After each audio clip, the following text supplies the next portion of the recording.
What's up, Deadies? BD here with your recap to the rescue Walking Dead edition, breaking down everything you might have missed in the 100th episode, that Season 8 premiere. This was a milestone episode for the AMC Zombie show, and thus was loaded with callbacks and Easter eggs for longtime fans of the show.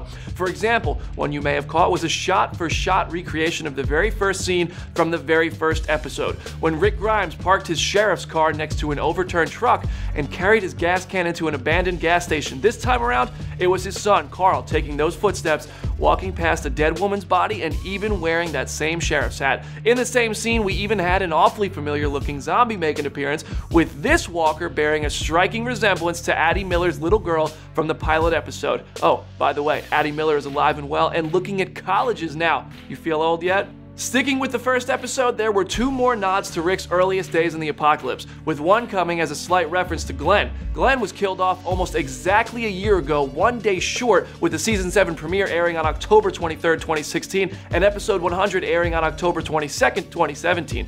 But this callback goes to Halloween of 2010's Episode 1. The moments which saw Rick Grimes trapped in a tank surrounded by walkers in Atlanta was recreated by this shot from the Season 8 premiere when Father Gabriel was trapped in the trailer with Negan, and they were completely surrounded by walkers. Fun fact, I happened to be on set for the filming of the exchange between Negan and Gabriel, and Jeffrey D. Morgan peppered in more than a few F-words to some of his takes here, suggesting Gabriel was about to head to Poo Poo Pants City for real. The third Episode 1 reference arrived in the San Diego Comic-Con trailer and finally played out in 801. Old man Rick waking up in bed beside a bouquet of flowers. Of course, these flowers were alive and very colorful, as is the world around Rick, unlike the awakening from his coma to a desolate and terrifying hospital. This sequence played out throughout the episode, showing a grown-up Judith possibly hinting towards a 4 to 5 year time jump after the war, but also a thriving Alexandria community headed towards a festival, which was a major event in the Walking Dead comics, and even saw more than a few unexpected and shocking deaths as the Whisperer War was already on the horizon. Also in Rick's flash-forward scene, a potential reference to Lost. The clock beside Rick Grimes was set for 8:23, two numbers from the iconic ABC show, which contains the same flash-forward storytelling device in its fourth season, and The Walking Dead showrunner Scott Gimple is constantly praising that show.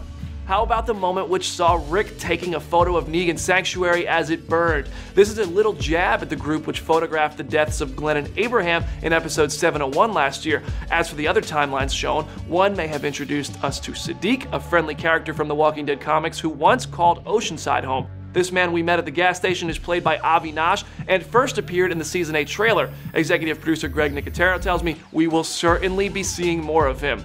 But then there's this funky timeline where Rick looks really worn down.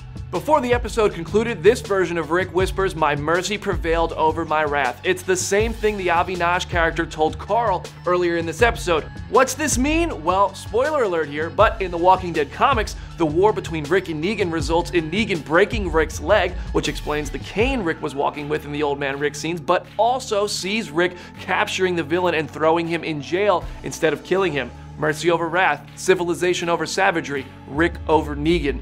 The stage is already set for The Walking Dead to follow such a path, considering Morgan did build a prison in Alexandria. And finally, how about that call out to Shane Walsh? Did you hear the way Negan said, "Let me ask you something, Rick"? Sure sounded like an echo to John Bernthal's character from seasons 1 and 2, huh? That's because it was. Greg Nicotero tells me it was completely intentional. And one more fun fact before we go, with all that gunfire, bullets really do fly from the gun's chambers as blanks are dispatched on set. Here's one right here from the set of episode 100. The recoil on the gun helps the actors deliver on the tough action scenes, which episode 100 was loaded with. Let's not forget, one of these is probably lodged in Negan's leg after Rick took all of those shots at him. The leader of the Saviors was definitely seen hobbling a bit when he scrambled for safety in Sunday night's episode.